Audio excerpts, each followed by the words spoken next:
Les jeux ont quand même permis de sécuriser un certain nombre de ces projets. Ça a été une vitrine de ce que tous les acteurs publics pouvaient proposer. Quel héritage vont nous laisser ces JO de Paris ? Transport, logement ou même place du sport dans la société, ces jeux peuvent-ils être un basculement ? Non. Réponse, ça ne sera pas un basculement parce que je pense qu'on va attendre le résultat. On verra si on est dans le top 5 des médailles comme le veut Emmanuel Macron. Ces Jeux Olympiques seront-ils ceux du progrès ? Ils vont voir du sport féminin, donc peut-être que cette génération-là sera un petit peu moins con. Roman Dico qu'on a interviewé et puis qui disait quand même, moi je suis championne du monde, j'ai pas la une de l'équipe. Ils mettent du foot, ils mettent du foot masculin. Les JO de Paris seront-ils à la hauteur de l'événement ? Moi je trouve ça complètement dingue de se dire que des athlètes se préparent pour une épreuve qui pourrait finalement ne pas être un triathlon mais un duathlon. Le conseiller d'Emmanuel Macron qui est chargé des JO, l'État a mis 1,4 milliard, les acteurs publics il a plutôt envie d'être confiant. Ouais. Il va pas te dire... Avec Laure Breton, rédactrice en chef chargée du suivi des JO à Libération, et Sylvain Mouillard, chef du service société, on s'est demandé si ces Jeux Olympiques pouvaient transformer la France. Alors, si certaines choses ne sont pas encore en place au moment des Jeux, ça veut quand même dire, et ça rejoint quand même notre question aussi de départ par rapport à cette discussion de ce soir, en termes de transport, des choses ont été mises en place grâce aux Jeux Olympiques, et du coup, il y aura quand même des transformations conséquentes grâce à ces JO-là. Grâce à ces JO, disons que c'est des projets qui avaient été enclenchés pour certains en 2008-2010. C'est les donc projets avant l'attribution avant l'attribution qui intervient donc en 2017, c'est le Grand Paris Express. En gros, l'idée c'est à la fois de prolonger certaines lignes vers la petite et la grande couronne, et surtout de sortir du modèle parisien où toutes les lignes vont vers Paris Centre, et de faire notamment un truc assez révolutionnaire. C'est cette ligne 15. C'est une ligne qui fait le tour de Paris, mais à 5 km en gros du périph'. Et qui relie la banlieue à la banlieue et qui évitera aux gens de repasser par Paris pour aller d'une banlieue à une autre. Les JO, ils n'ont pas déclenché ces projets, mais ils ont agi aussi comme un facilitateur, ou en tout cas, à l'heure où des politiques peuvent dire ça va coûter trop cher, on va réduire la voilure, les Jeux ont quand même permis de sécuriser un certain nombre de ces projets qui ont pris du retard, et donc comme je te disais, la plupart de ces lignes vont ouvrir en gros entre 2025 et 2030. Donc c'est un héritage à long terme, c'est un héritage aussi d'infrastructures lourdes. On n'avait jamais connu des travaux de cette ampleur depuis une cinquantaine d'années sur le réseau de transport francilien. Et ça va bénéficier, alors pas en août, pas en septembre 2024, mais dans la décennie à venir. Clairement, il va y avoir un coup d'accélérateur dans les transports, notamment en banlieue. Est-ce qu'on a menti lors au moment du dossier de candidature de Paris 2024 par rapport à ces transports, justement, parce qu'ils avaient été quand même vachement mis en avant pour pouvoir obtenir ces jeux? Alors, la candidature, on en est tous à peu près conscients, et de plus en plus, puisque les JO sont... comme grand événement planétaire, sont de plus en plus décriés. Le dossier de candidature, il faut effectivement attirer les regards, il faut attirer les votes. Donc il faut qu'on ait un dossier le plus beau possible. Il faut que le panier de la mariée soit le plus beau possible. Mais le comité de candidature, il s'appuie sur des propositions qui sont pas faites par lui. Il n'est pas RATP, il n'est pas région Île-de-France. Donc en fait, c'est exactement comme disait Sylvain, ça a été une caisse de résonance, ou en tout cas ça a été une vitrine de ce que tous les acteurs publics pouvaient proposer. Donc, est-ce qu'on a menti ? J'en sais rien. Est-ce qu'ils ont péché par trop d'enthousiasme ? Je pense que l'idée du comité olympique était évidemment de dire que tout serait prêt en temps et en heure. Mais est-ce que ça suffit d'avoir une ligne 14 à rallonger jusqu'à Orly, ou est-ce que on s'en serait mieux sorti avec une 15, une 16. Pour le coup, là, c'est de la politique fiction. Ouais. On le saura jamais, en fait. Et d'ailleurs, je voyais aussi, en préparant l'émission, que même, tu le disais, même d'autres moyens de transport, comme le vélo, par exemple, étaient plus encouragés. Je voyais que c'est 24 km de pistes cyclables qui ont été... presque 30, qui ont été construits en plus aussi dans le cadre de ces JO, qui pourraient permettre, en tout cas dans une certaine mesure, de fluidifier un petit peu le trafic s'adapter autour des Jeux Olympiques. Dans le chat, juste avant qu'on commence nos discussions, on a parlé de la situation des bouquinistes et des SDF, parce que c'est vrai qu'on en a parlé dans le cadre de ces JO. Il y avait 2 questions par rapport à ça. Alors elles sont un petit peu trop, je ne vais pas les retrouver, mais je les avais notées tout à l'heure, qui demandaient du coup quelle était la situation des bouquinistes par rapport à ces JO, et ce qu'il allait advenir de ces bouquinistes qui se trouvent du coup sur les bords de Seine. qui vont donc être impactés par la cérémonie d'ouverture. On va en reparler tout à l'heure, mais qui va se tenir en effet sur à peu près 5 km sur la Seine. Qu'en est-il du coup sur les bouquinistes ? Est-ce qu'on en sait un peu plus sur leur situation ? Est-ce qu'ils vont devenir ? Ils ont obtenu de la part d'Emmanuel Macron lui-même un arbitrage auquel, j'avoue, personne ne s'attendait vraiment, puisque mais ils ne savent toujours pas à quelle sauce ils seront réellement mangés. C'est-à-dire que en fait, il fallait, pour pouvoir mettre des spectateurs le long de la Seine, démonter les boîtes en bois iconiques, pour ceux qui connaissent, des bouquinistes, qui sont des boîtes en bois très anciennes et qui sont très difficiles à démonter. Il y a eu un principe de réalité, c'est que quand ils ont fait un exercice de démontage de ces boîtes, ils pensaient pouvoir les démonter, en démonter quelques-unes en 1 heure, ils y ont passé une nuit. Donc il y a eu un moment où ils se sont dit, bon, en fait, et en plus elles sont très fragiles, donc les bouquinistes avaient très peur de la perte de chiffre d'affaires, parce qu'on leur démontait et on leur disait, on vous les remontera rapidement, mais pendant toute la durée des jeux, ils pouvaient pas vendre de livres. Et donc en fait, entre c'est fragile, c'est trop long, c'est trop cher, Macron a tranché en janvier ou en février en disant bon, on démonte pas. Mais ce qu'on ne sait pas, et ça tarde pour l'instant, c'est à quelle sauce ils seront réellement mangés. Parce que si ça se trouve, en fait, les boîtes seront derrière des barrières Vauban ou derrière un dispositif de sécurité qui fera que de toute manière, les touristes ne pourront pas aller jusqu'à eux. Donc normalement, c'est fin mars, je crois. On est bientôt fin mars. Ils avaient dit que fin mars, ils préciseraient ce qui arriverait réellement aux bouquinistes. Ce qui est sûr, c'est qu'ils ont réussi. Ça fait partie des images. Je ne sais pas si vous êtes déjà allé aux États-Unis. Ils ont en tête, c'est pas Emily in Paris, mais presque quand même. Ils ont Notre-Dame, ils ont les bouquinistes, ils ont les bateaux-mouches et ils ont la baguette et le béret. Donc les bouquinistes, c'est une image très iconique. Ça, c'est un mot que Macron adore pour quand il parle des JO, et Tanguay aussi, c'est les jeux iconiques. Et ils se sont dit, bon, bah, on va essayer de préserver cette image-là. Mais pour l'instant, personne ne sait vraiment comment on installe si on installe des spectateurs pas très loin des boîtes, et si on les installe près des boîtes, comment on ne met pas en danger ces boîtes. Donc il y a encore pas mal de points d'interrogation sur la situation précise des bouquinistes. Et en termes d'images à préserver, il y a aussi la question, on nous en parlait dans le chat, des SDF. À un moment, c'était même plutôt des rumeurs qui circulaient sur le fait que des SDF allaient être expulsés, allaient être mis un peu en dehors de la ville. Est-ce qu'on en sait plus par rapport à la situation des SDF en vue des JO ? Alors des SDF et plus généralement de toutes les personnes qui vivent à la rue. Il y a un collectif qui s'est monté qui s'appelle le Revers de la Médaille, qui parle carrément de nettoyage social ou de chasse aux indésirables, qui vise à rendre Paris libéré de ces personnes qui font pas bien sur la photo, entre guillemets. Alors c'est pas nouveau. Des policiers qui empêchent des campements de migrants de se constituer dans Paris, on assiste à ça depuis 7 ou 8 ans dans le centre de Paris. Ça s'est nettement accéléré, en effet. Il y a un gros effort policier pour rendre invisibles ces gens et faire en sorte soit de démanteler les camps dans Paris et faire en sorte que ces camps se remontent en petite couronne. Et puis un truc un peu nouveau ces derniers mois, c'est aussi ce que l'État a appelé les SAS, c'est-à-dire qu'ils ont ouvert des centres d'accueil pour ces personnes migrantes, ces personnes à la rue, ces prostituées, et qui visent à répartir l'effort sur tout le territoire français. Souvent, l'Île-de-France disait, en fait, nous, on concentre énormément de difficultés sociales, il faut que ce soit réparti sur le territoire, et donc il y a des gens qui sont, lors de ces opérations de démantèlement, envoyés en bus dans plein de villes de France. Ça marche pas toujours très bien parce que ces personnes, souvent, elles ont des attaches à Paris ou en Île-de-France, du travail, de la famille, des fois, et elles n'ont pas envie de partir à Bordeaux, à Strasbourg et de refaire leur vie là-bas. Donc, très souvent, elles reviennent à Paris, et donc c'est un peu le serpent qui se mord la queue, des campements qui se reconstituent. Mais c'est aussi la preuve, et les associations le reconnaissent aussi, c'est que l'État, quand cette offre de relogement, ces propositions d'accompagnement, il faisait pas cet effort-là il y a encore 1 an. Et que les JO servent en quelque sorte de révélateur, comme quoi ça peut être possible. Ça marche peut-être pas pour tout le monde, mais en tout cas, il y a aussi des gens, notamment, on a notre correspondante qui va travailler sur un sujet en Gironde, qui restent dans le coin et qui peut-être là-bas vont aussi être davantage accompagnés pour trouver un boulot, avoir des papiers, etc. Dans la catégorie de personnes qui pouvaient se retrouver aussi fragilisées lors de ces Jeux Olympiques, on a parlé des étudiants, de certains étudiants qui seraient délogés. Leur situation à eux, qu'en est-il ?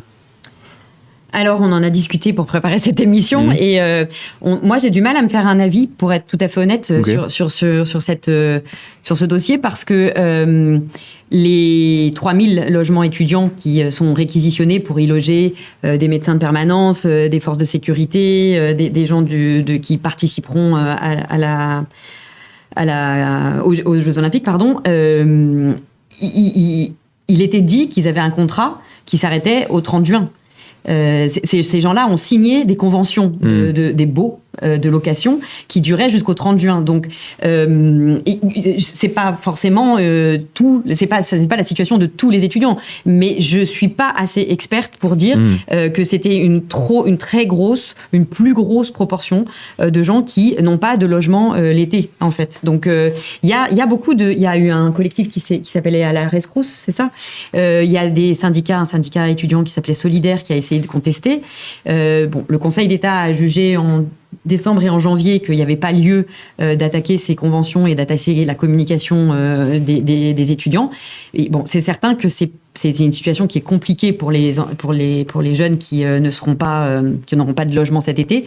Mais j'avoue pour le coup ne pas avoir pu faire ma religion, parce que ça existe des conventions, des étudiants qui n'ont pas le logement en juillet et en août, ça arrive souvent. J'ai pas la proportion, donc je ne sais pas si 3000 c'est catastrophique par rapport à d'habitude. En fait. Je reconnais.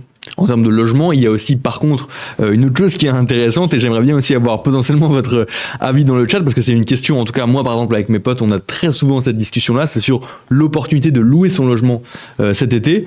Est-ce que ça fait du coup partie potentiellement des opportunités, des bonnes opportunités permises par les JO? Qu'est-ce qu'on peut faire, qu'est-ce qu'on ne peut pas faire aussi par rapport à ça, du coup de louer son logement sur Airbnb par exemple, sur des plateformes de location? Règlement de copropriété, parce qu'elles sont en train de se mobiliser en ce moment. Mais ça, c'est un vrai sujet aussi. Mais normalement, on ne peut louer que si on est propriétaire. Ouais. Et Airbnb, ça existe depuis 2008. Ça a fonctionné jusque-là. Ça existait les Airbnb ont été loués dans toutes les villes où il y avait des JO, sauf Tokyo, puisqu'il n'y avait pas de spectateurs en 2021.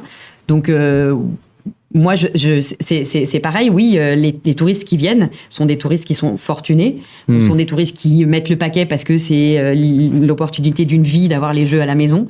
Donc, ouais, les nuitées coûtent plus cher sur Airbnb entre le 26 juillet et le 11 août.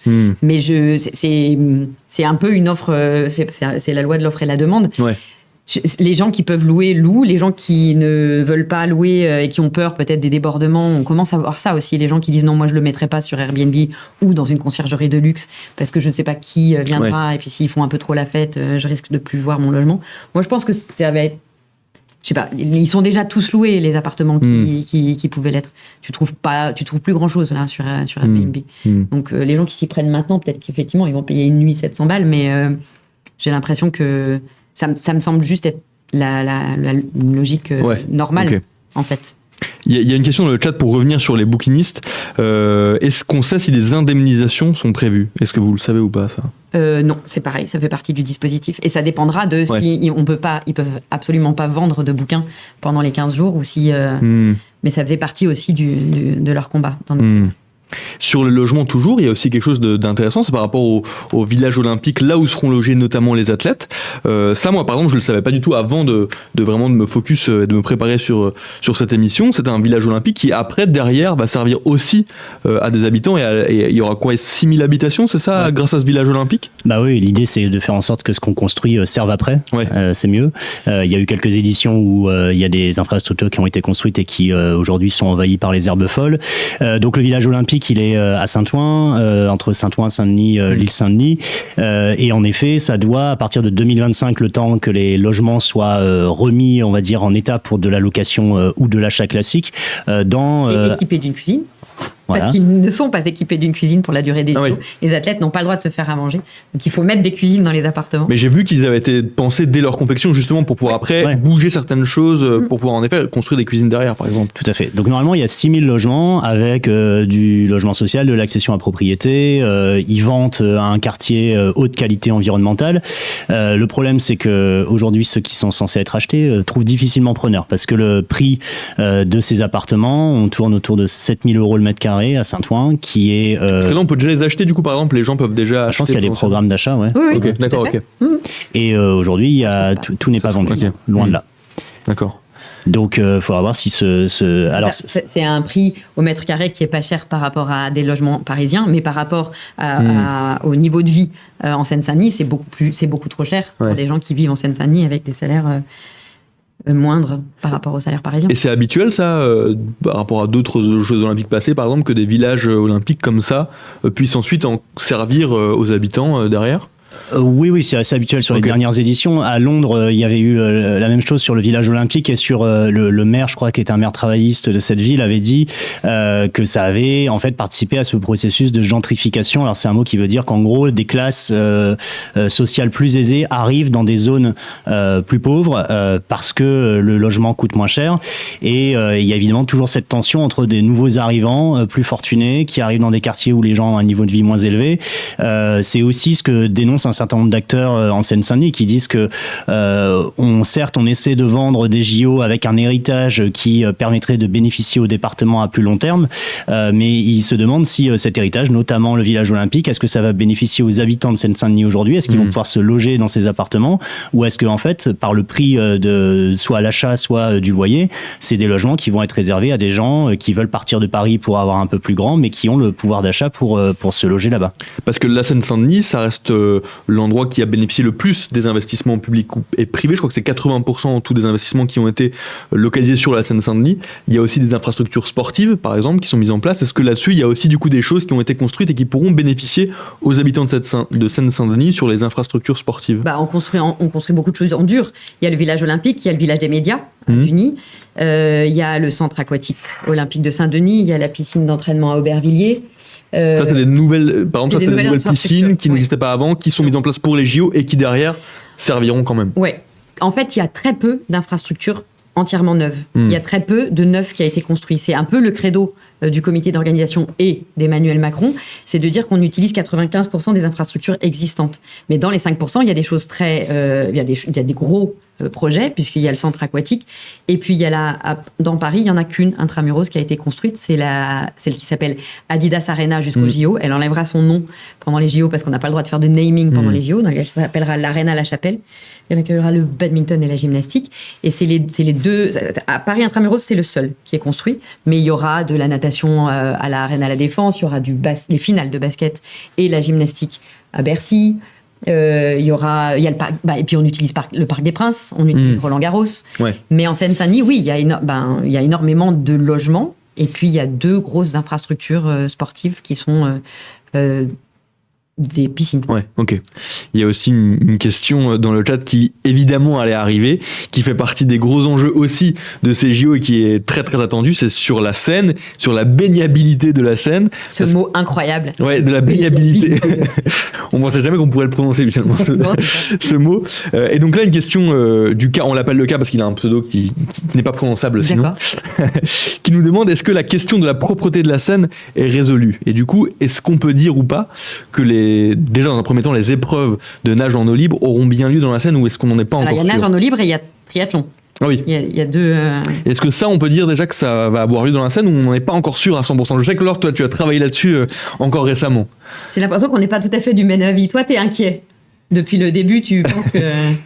Il y a une incertitude. Moi, je trouve ça complètement dingue de se dire que des athlètes se préparent pour une épreuve qui pourrait finalement ne pas être un triathlon, mais un duathlon. Ouais. Et le comité d'organisation a été plusieurs fois relancé. Est-ce qu'il y a un plan B ? Et non, il n'y a pas de plan B. Si l'eau de la Seine n'est pas propre à la compétition le jour J, ils se passeront natation, tout simplement. Ils ont la possibilité de décaler d'1 ou 2 jours. Ouais, mais ils n'ont qu'une seule fois. Ils ont la possibilité de les décaler qu'une seule fois. Mais toi, tu es plus optimiste. Alors moi, je suis pas plus optimiste parce que finalement, je vais passer pour juste la communicante du Peugeot. Non, en fait, en interrogeant tout le monde, ce qu'ils disent, c'est que l'année dernière, on a eu des pluies qui étaient des pluies en été. Je sais pas si vous vous souvenez du mois de juillet, mais c'était complètement fou. Et on a eu des pluies qui ressemblaient à des pluies qu'on n'avait pas eues depuis 40 ans, voire depuis 100 ans. Et ils réfléchissent toujours comme ça. C'est les pluies 100 ans, les pluies... c'est comme les crues. La crue décennale, la crue centennale, là, c'était pareil.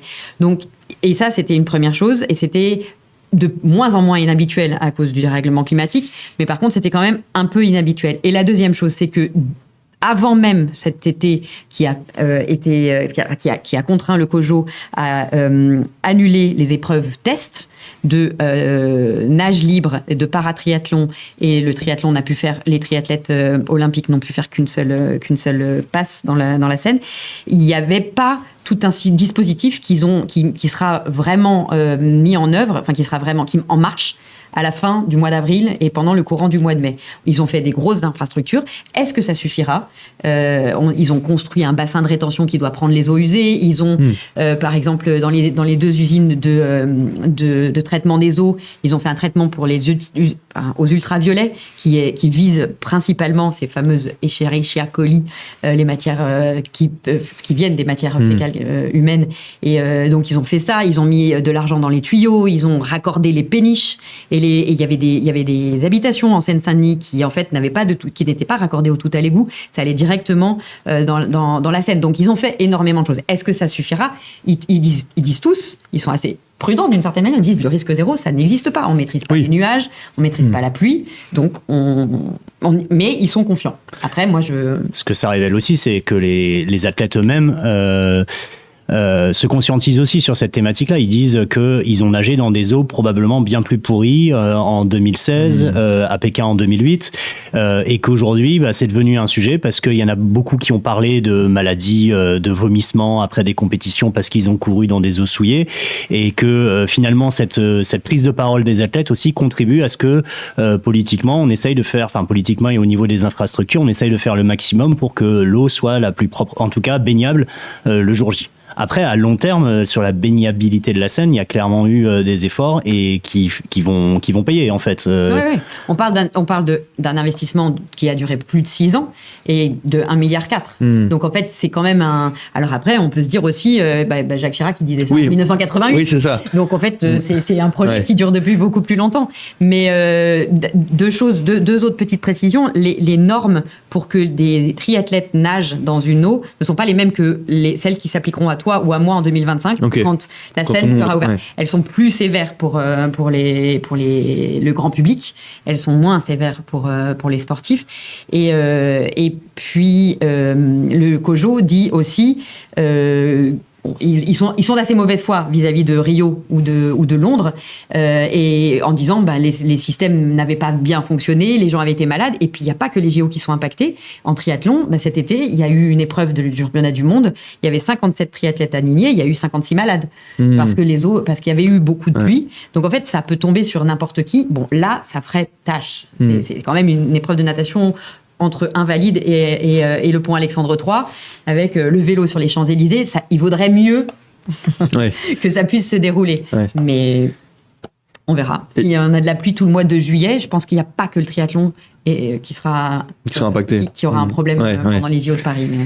Il y a une question dans le chat qui nous demande aussi comment est-ce que ça doit se dérouler pour que les épreuves aient bien lieu dans la Seine ou pas. Est-ce qu'il doit y avoir encore des études qui doivent être refaites pour qu'on soit bien sûr de la Alors déjà, ils vont mettre en service tout ce dont on a parlé, le grand bassin d'Austerlitz, la nouvelle station de dépollution, finir de raccorder. Et quand tout ça sera mis en place, ils commencent les tests le 1er juin. Ils feront des tests tous les jours pour voir comment ça évolue. Et au moment des épreuves, le système est assez draconien. Ils ont décidé de faire... donc la veille, 22 heures avant chaque épreuve ou chaque entraînement dans la Seine, ils font des prélèvements d'eau. Et ils ont décidé de doubler les prélèvements et de doubler le nombre de laboratoires pour être sûr d'avoir toutes les données. Et le COJO se réunit avec les fédérations de triathlon et de nage libre à 3h30 du matin ou à 4h du matin, selon si c'est épreuve ou natation, pour décider si la Seine est baignable ou pas. Chaque jour, on décidera si c'est baignable ou pas. Et toi, quand on discute avec eux, quand tu as eu l'occasion de rencontrer tous ces acteurs, est-ce que tu sens une inquiétude, un stress ambiant par rapport à ça, ou est-ce qu'il y a quand même une certaine confiance de la part de ces différents acteurs ? Ils sont en mode ça va le faire, pour l'instant on met tout en place, donc il n'y a pas de raison que ça le fasse pas. Typiquement, le conseiller d'Emmanuel Macron, qui est chargé des JO, l'État a mis 1,4 milliard, les acteurs publics il a plutôt envie d'être confiant. Ouais. Il va pas te dire on aurait dû en mettre 300 millions de plus pour que ce soit sûr. Et puis, globalement, on a commencé cette émission comme ça. Il y a tellement de choses négatives qui se disent qu'ils font hyper attention dans la façon dont ils parlent. Encore une fois, tout le monde dit qu'il n'y a pas de risque zéro. Après, est-ce que ça les protège complètement? Est-ce que ça veut juste dire qu'ils sont inquiets? J'en sais. J'ai pas eu l'impression qu'ils étaient très inquiets. Mais c'est vrai qu'ils ont même pris des engagements publiquement. On voit que ce soit Anne Hidalgo, Emmanuel Macron répondre à des micros et dire oui, je vais aller me baigner dans la Seine et ça va le faire, quoi. Ah oui, c'était déjà fixé une date? C'est le 23 juin, le jour de la journée olympique. Ok. Avec on surveillera ça. Des pompiers et le personnel du Charles de Gaulle. Ok. Il y a une question dans le chat aussi qui nous demande, alors là c'est plus sur l'aspect sécuritaire, mais ça fait écho aussi au fait que vous ayez rencontré certains acteurs et certains intervenants qui travaillent autour de ces Jeux Olympiques, qui demandent si les pompiers, les policiers sont inquiets ou pas par rapport à cette organisation des JO et par rapport à sa bonne tenue du coup, et donc plutôt sur l'aspect sécuritaire. Ouais, c'est leur travail d'être inquiets, je pense. Et ils ont raison. Enfin, les policiers, ça dépend de quel policier on parle, mais les policiers des services de renseignement qui sont dans la lutte antiterroriste, évidemment qui doivent être inquiets. Il y a eu ces derniers mois en France des attentats qui ont été commis souvent par des personnes seules, avec pas des moyens techniques très développés, mais évidemment que la cérémonie d'ouverture, notamment le long de la Seine, c'est un moment qui va être hyper compliqué à sécuriser. Donc on aura en gros 300 000 personnes sur les quais hauts et les quais bas sur 5 km, donc c'est une galère pas possible à sécuriser. Que quelqu'un qui veut commettre un attentat, c'est évidemment un moment très intéressant symboliquement, entre guillemets. Donc ils sont inquiets sur ce volet-là. Ils sont inquiets aussi, il y a eu des alertes sur le risque de cyberattaque qui d'ailleurs se produit à chaque jeu. J'avais revu là sur Tokyo, il y avait eu 8 fois plus de cyberattaques lors de Tokyo 2021.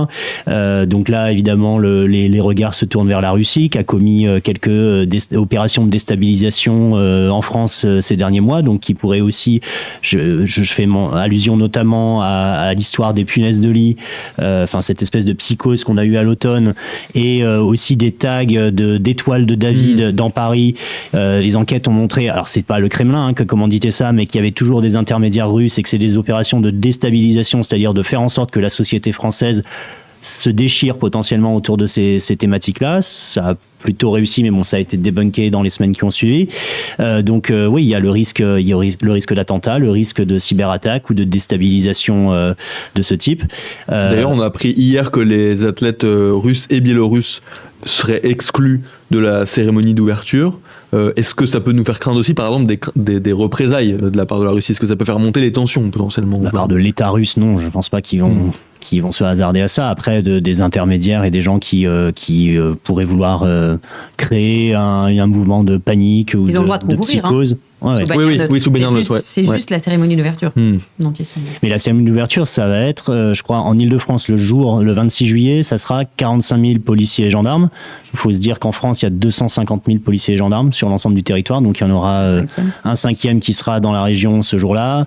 Le trafic aérien interdit dans un rayon de 150 km, évidemment des drones, de la surveillance algorithmique, donc c'est en gros l'IA qui aide à détecter des mouvements de foule suspects, par exemple. Donc un des gros points d'attention, ça va évidemment être cette cérémonie d'ouverture, parce que symboliquement aussi, l'État et Emmanuel Macron ont joué très gros sur ce moment-là. Ils veulent en faire ça sera la première cérémonie d'ouverture qui se déroule pas dans un stade, avec un cadre, c'est vrai, symbolique, le long de la Seine, la Tour Eiffel, Notre-Dame, etc. Ça peut faire des images magnifiques, les 200 bateaux des délégations qui défilent sur la Seine, et c'est aussi, ce qui la hantise de tout le monde, c'est évidemment que cette cérémonie d'ouverture soit émaillée par un incident, un accident, un mouvement de foule ou un attentat. Et qui seront les personnes qui pourront assister à cette cérémonie d'ouverture? Parce que du coup, là, on le disait, il y aura des milliers, centaines de milliers. Les 100 000 qui ont payé leur billet, déjà. Ouais.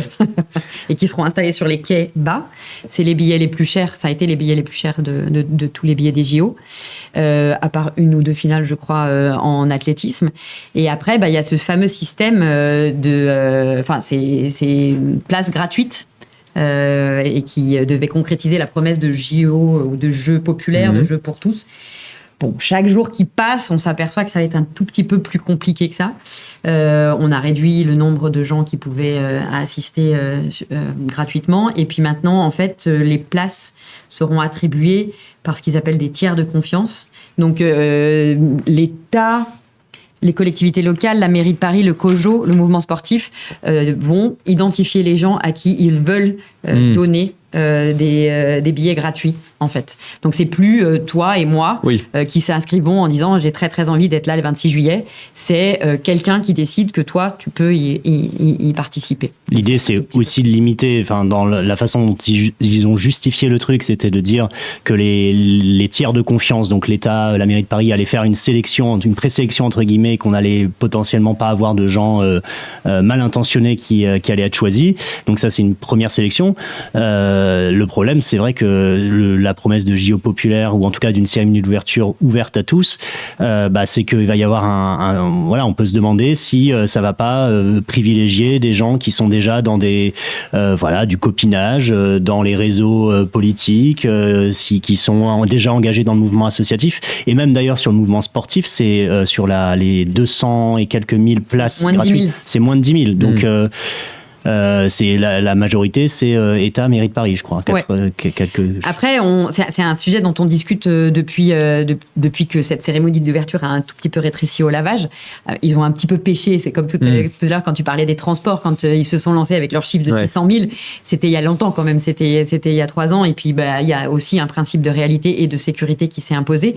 Mais on peut espérer. Moi, je continue à espérer, mais je sais que chaque jour qui passe et chaque dépêche qui arrive nous éloigne plutôt de ce truc-là, mais on peut se dire que l'État et la mairie de Paris vont pas remercier des gens qui ont travaillé avec eux pendant 6 ans et qu'on va pas retrouver les familles des collaborateurs sur les KO et qu'ils vont faire un choix intelligent, aller chercher des lycéens, aller chercher des jeunes licenciés de sport. Oui, ok, le mouvement sportif, 9 000, ça fait tâche quand on a 220 000 normalement. Mais si l'Élysée joue le jeu, si le ministère des Sports joue le jeu, si la mairie de Paris joue le jeu, on a encore une chance de faire venir des gens qui n'auraient jamais imaginé venir. J'essaye d'y croire. Je ne suis pas complètement rassurée, mais j'essaye d'y croire. Et ça rejoint aussi comme la question de la popularité de ces jeux, parce qu'en France, on a l'impression, on l'a déjà un petit peu évoqué, qu'on met un peu du temps, en tout cas, à trouver cette liesse populaire autour de ces jeux.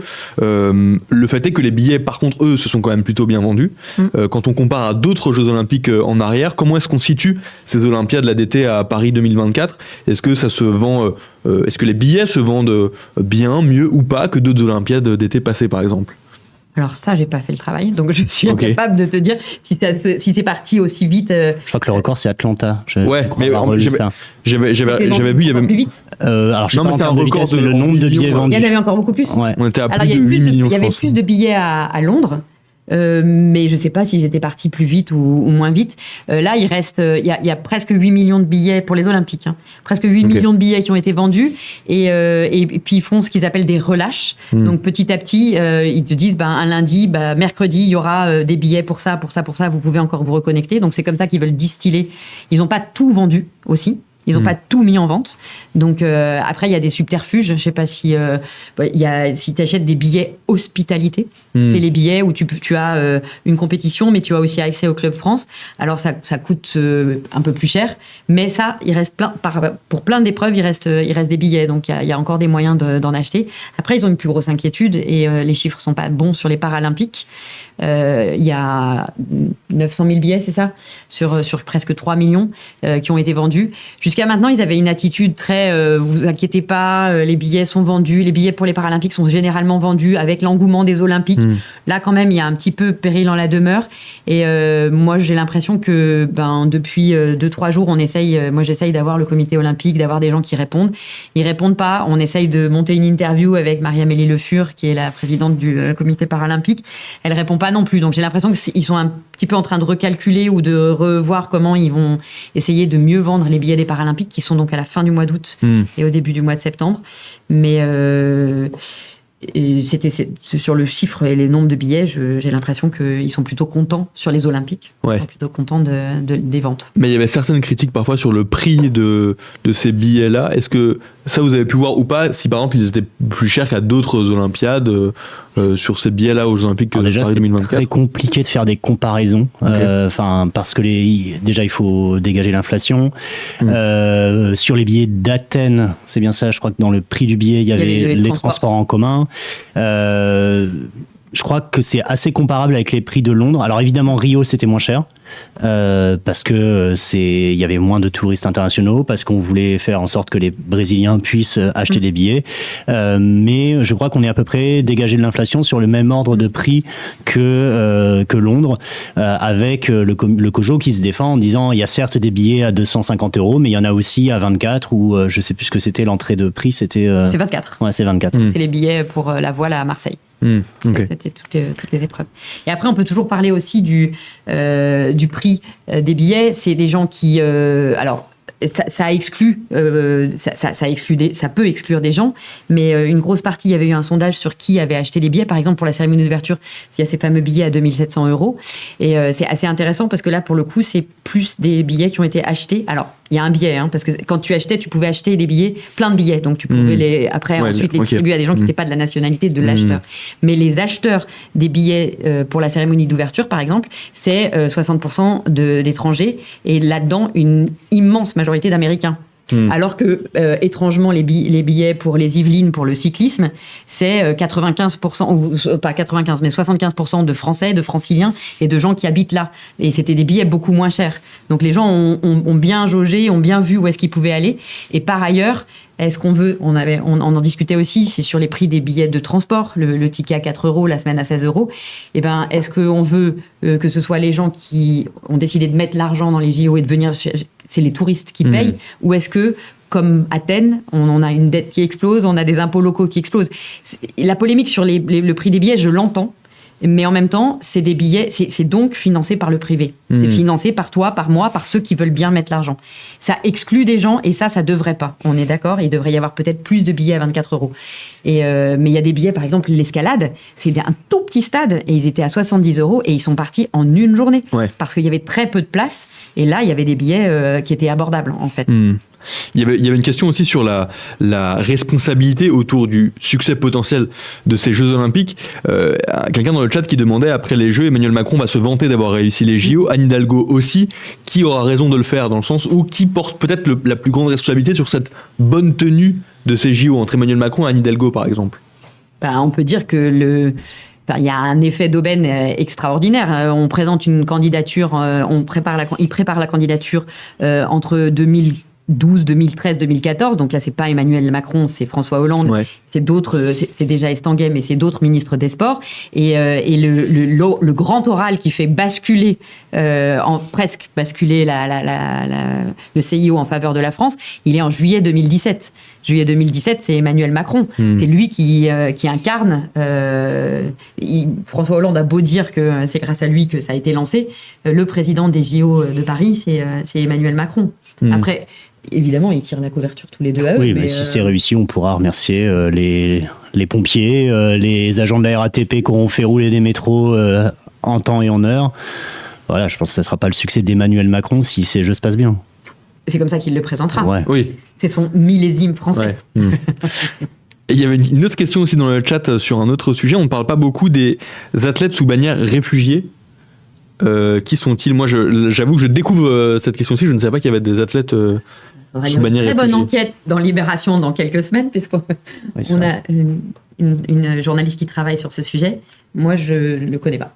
Je ne connais pas bien. Je ne connais pas très bien non plus. Ok, bon, on va attendre qu'il y ait alors l'enquête dans Libération. En gros, je crois, pour expliquer, c'est des athlètes dont le pays n'est pas reconnu par l'ONU, et qui peuvent concourir sous cette bannière réfugiés. D'accord. Les Afghans, parce que c'est les talibans.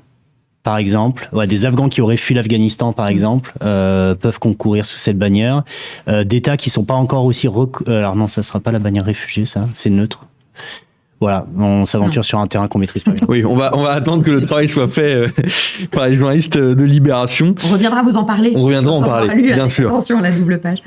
Pour parler à présent quand même des athlètes français également, parce qu'on a parlé, en tout cas dans Libération, et je l'évoquais juste avant que vous arriviez, des paris qu'a fait Libération pour certaines chances de médailles françaises. Je voudrais qu'on s'intéresse aussi à la place du sport qui est faite en France et à ce que les JO pourraient ou pas changer, parce que ça c'est pareil, il y a eu aussi un papier dans Libération à ce sujet sur les athlètes français qui vont s'entraîner à l'étranger.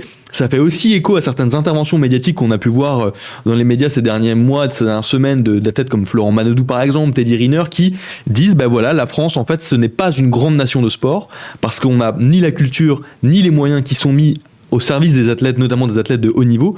Qu'en est-il par rapport à cela? Est-ce que les JO peuvent être un petit peu un tournant, un basculement sur cette question-là, sur la question du sport de haut niveau en France par exemple? Non. Réponse, ça ne sera pas un basculement parce que je pense qu'on va attendre le résultat. On verra si on est dans le top 5 des médailles comme le veut Emmanuel Macron ou si on sera entre top 5 et top 10 qui en gros est notre place depuis 4 ou 5 Olympiades. Par ailleurs, l'objectif de Macron et les moyens supplémentaires qui ont été donnés au sport de haut niveau, ça remonte à 6 ou 7 ans et tout le monde dit, les sportifs aussi le disent, que c'est trop tard pour enclencher un mouvement vertueux. Londres avait fait à peu près la même chose. Enfin, les Britanniques ont fait à peu près la même chose, c'est-à-dire à mettre des moyens entre 2005 et 2006. Ils ont eu des bons résultats à Londres, mais en fait, leurs résultats sont bien meilleurs depuis Londres parce qu'il y a eu une accélération du système de formation de sportifs de haut niveau. Bon, par ailleurs, sur les athlètes que tu as cités, Teddy Riner, je pense que c'est un des judokas, enfin, c'est un judoka qui a un truc sur mesure qui est concocté pour lui par la Fédération française, qui ne manque pas du tout de moyens. Donc, en faire un porte-parole des athlètes désargentés qui ont du mal à joindre les deux bouts et qui peuvent pas s'entraîner dans de bonnes conditions, je suis pas sûr que ce soit le plus pertinent. Et ce que tu disais, ça revient aussi à la question de l'héritage, c'est comment on construit une grande nation de sport. Il y a souvent une question qui est posée, enfin un chiffre qui est donné pour parler de la Seine-Saint-Denis, c'est de dire aujourd'hui un élève sur 2 qui rentrent en classe de 6e en Seine-Saint-Denis ne sait pas nager. On a construit des super infrastructures sportives en Seine-Saint-Denis. Est-ce que ces infrastructures vont permettre à ces gamins d'aller apprendre à nager? Réponse, non. On ne va pas avoir de scolaires qui vont aller demain dans la grande piscine d'Aubervilliers ou la grande piscine de Saint-Denis. Et en fait, là où souvent les politiques et les responsables politiques locaux s'interrogent, c'est de se dire qu'est-ce qui reste après, quels sont les moyens donnés pour que l'apprentissage de la natation se fasse en Seine-Saint-Denis à long terme, potentiellement que les gamins qui apprennent à nager soient les champions des JO dans 12 ans ou 16 ans. Et là, il y a de gros doutes sur la perpétuation de ce programme qui s'appelle Nager pour... je ne sais plus comment il s'appelait en Seine-Saint-Denis, mais qui avait été lancé, et pour permettre aux habitants et aux scolaires d'apprendre la natation plus souvent. Ça veut dire qu'il y a du coup quand même encore un décalage entre l'ambition par exemple affichée par Emmanuel Macron en effet qui aimerait être dans le top 5 des nations médaillées aux Jeux Olympiques et les moyens qui sont donnés et la place qui est donnée au sport en France. Si on revient en arrière, si on fait rewind, on a candidaté et on a perdu contre Londres pour les JO de 2012 et du coup il y a des athlètes qui disent mais en fait si on avait cette ambition et puisqu'on a représenté une candidature, pourquoi au moment où on perd contre Londres on met pas les moyens à ce moment-là? C'est pour ça, ils disent en fait il y a un retard à l'allumage. Mais en vrai, il y a d'autres choses il y a des choses qui ont été faites depuis 2012. Il y a eu la création de l'Agence nationale du sport. Il y a eu des contrats qui ont été signés avec ce qui s'appelle les SHN, les sportifs de haut niveau, pour leur assurer un salaire mensuel. Ça suffit pas. Il y a le salaire, ou en tout cas, ce avec quoi vivent les athlètes, c'est aussi les sponsors. Donc il y a beaucoup de choses qui composent le salaire mensuel d'un athlète. Il y en a qui disent il y en a beaucoup qui disent qui tirent un peu le diable par la queue, qui font des prêts. On avait un reportage sur les hockeyeuses sur gazon françaises. Il y en a qui ont signé des prêts à la consommation, il y en a qui ont fait des hypothèques sur leurs appartes. Bon, c'est compliqué, mais est-ce que il n'y a pas un rapport? On disait il y a un rapport, il y a peut-être un problème culturel dans cet article que tu citais. Il y avait la personne qui s'occupe du sport sport de haute performance dans une grande école à Lyon, et qui dit, en fait, en France, on privilégie les savoirs fondamentaux, on privilégie la culture, on a un rapport au corps qui est très différent d'une nation des nations anglo-saxonnes. On ne considère pas qu'un intellectuel puisse être un bon sportif ou qu'un sportif puisse être un intellectuel. On a séparé les deux, c'est peut-être ça. Mais ça, c'est pareil, c'est quelque chose qui prend 10, 20 ans. Mais les JO jouent le rôle d'accélérateur. Est-ce que c'est suffisant ? Non. Ouais. Et le sport universitaire américain, par exemple, c'est sans commune mesure avec ce qu'on peut avoir en France. Et par ailleurs, il y a un autre dossier aussi sur, est-ce que ça a vraiment du sens, cette course au top 5 des médailles ? En fait, il y a des pays qui font le choix d'investir énormément sur des disciplines qui sont très pourvoyeuses de médailles. Athlétisme, natation, vélo, cyclisme sur piste, par exemple. La France, il y a aussi toujours ce modèle un peu universel où on décide d'être bon, mais pas très très bon, un peu partout. Et c'est plutôt le cas. On est toujours dans le top 5, top 10. En sport co, on a des performances exceptionnelles. Mais on n'a pas décidé de mettre tous les... Si on avait investi des centaines de millions sur le cyclisme sur piste, ça nous rapporterait... C'est ce qu'ont fait les Britanniques. Ils ont été très pragmatiques pour Londres. Sur la piste depuis 12 ans, à chaque fois, ils ont, je pense, 50% des médailles d'or. Et c'est le cyclisme sur piste, c'est très pourvoyeur de médailles, ça permet de monter dans les classements. Nous, on fait pas ça, on donne un peu à tout le monde et c'est un modèle aussi qui se défend. Est-ce que ces JO-là, ils vont aussi être l'occasion ou pas, pareil dans cette question un peu d'opérer un basculement, de mieux visibiliser le sport féminin et les athlètes féminines ? Libération leur a accordé un traitement à l'occasion de la Journée internationale des droits des femmes le 8 mars. Est-ce que c'est un des enjeux aussi avec ces JO-là et est-ce que c'est bien parti pour que ce soit le cas ou pas, ou pas? Alors tellement? j'aimerais répondre oui, et en même temps, souviens-toi, il n'y a pas si longtemps que ça, la Coupe du Monde de foot féminin qui se déroulait en Australie. Souviens-toi le bazar que ça a été pour trouver un diffuseur en France. Ils ont attendu hyper longtemps. Ils ont payé ça beaucoup moins cher. Franchement, je crois qu'à 6 semaines de la compétition, on savait toujours pas où est-ce qu'on pouvait suivre la compète. Donc oui, il y a une prise de conscience. Oui, nous, on a envie de raconter cette histoire et de monter, de parler autant du sport féminin que du sport masculin. Est-ce que ça prend ? Je sais pas. On n'est pas loin là, on est dans le 13e. Il y a Charletti. Il y a des matchs de foot féminin qui s'y déroulent professionnels, qui s'y déroulent assez souvent. Le stade est vide. Donc 800 spectateurs, je crois. Alors que les billets, c'est là où les billets sont gratuits. Désormais, ils sont gratuits. Alors ils sont gratuits. Il y a beaucoup de scolaires qui y vont. Alors ça c'est super parce que les gamins, les gamines, les nôtres, ils vont voir du sport féminin. Donc peut-être que cette génération-là sera un petit peu moins con. J'en sais rien, mais je continue à avoir un peu de doutes. Alors il y a la question médiatique ou de comment les sponsors s'emparent du sport féminin, mais après il y a aussi ce que les athlètes elles-mêmes portent comme combat, comme valeur depuis, et c'est un mouvement qui pour le coup ça est en train de gagner énormément, qui a été incarné par une gymnaste américaine au moment des Jeux de Tokyo qui s'appelle Simone Biles, qui est une figure planétaire, qui a porté la question de la lutte contre les violences sexistes et sexuelles, qui et elle et d'autres, et c'est des questions qui sont beaucoup plus visibles sur le mauvais traitement que le sport peut occasionner au corps des femmes, sur la question de la rémunération, sur la question de la prise en compte de la maternité. Voilà. Ou même dans ce dossier, c'était impressionnant parce que en fait, tu parlais des primes. Mégane Rapinoe, les championnes du monde de foot féminin, elles ont obtenu, avec Mégane Rapinoe, leur capitaine, elles ont obtenu l'égalité des primes dans le football, dans le soccer, donc pas le football américain. Donc, mais elles ont aussi fait avancer quelque chose, c'est que par exemple, en France, on n'avait pas d'études sur les sportifs de haut niveau et le cycle hormonal ou la prise en compte des règles dans les pics de performance. Et ben maintenant, il y a un programme à l'INSEP. Alors, il y en a qu'un sur les 13 gros programmes de recherche, mais il y en a un. Donc, tout ça, ça progresse. Est-ce que ça permet, là, lors de ces JO, de faire d'avoir plus de médaillées françaises? Je sais pas. En tout cas, elles ont aussi pris la parole. Elles prennent beaucoup plus la parole. C'est une chose qui change, c'est les réseaux sociaux. Ouais. En fait, elles ont une façon de communiquer qui est quand même vachement intelligente. On leur donne pas de diffuseur, on leur donne pas la place dans l'équipe. Romane Dico, qu'on a interviewé et puis qui disait quand même, quand moi je suis championne du monde, j'ai pas la une de l'équipe. Ils mettent du foot, ils mettent du foot masculin. Donc, qu'est-ce qu'elle fait? Elle se crée sa propre chaîne sur Insta. Clarissa Beghinou, elle communique vachement là-dessus, comme ça. Toutes les sportives sont très, très friandes d'avoir ce canal privilégié pour essayer de se promouvoir elles-mêmes, en fait, d'une certaine manière. Et de contourner le vide médiatique. Ou en tout cas, le déficit médiatique. Et pour terminer nos discussions, on va répondre à cette question de M. Demesmaeker dans le chat qui demande quel angle souhaite donner Libé durant les JO, relayer le sport, mais à part ça, que couvrir en priorité? On pourrait terminer nos discussions par ça, de parler un petit peu des choses à venir aussi dans Libération par rapport à ces JO-là et quelles vont être éventuellement les priorités par rapport à cet événement sportif. Mais oui, on va couvrir le sport, évidemment. On a décidé un slogan qui gagnera pas la coupe du meilleur slogan publicitaire, mais en fait, on veut faire des jeux qui nous ressemblent et qui vous ressemblent, qui ressemblent aux lecteurs.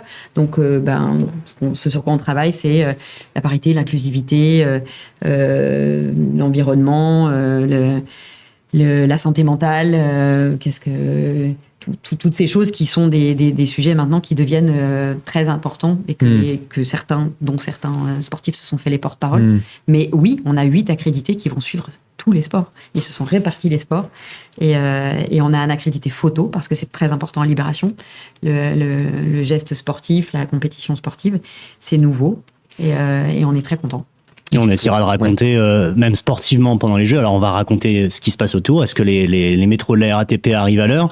Mais on va évidemment raconter les épreuves. On va essayer de raconter les stars, les pas stars, ceux qui ratent quelque chose, ceux qu'on attend depuis comme les petites pépites de type Léon Marchand. Est-ce que le jour J il sera là?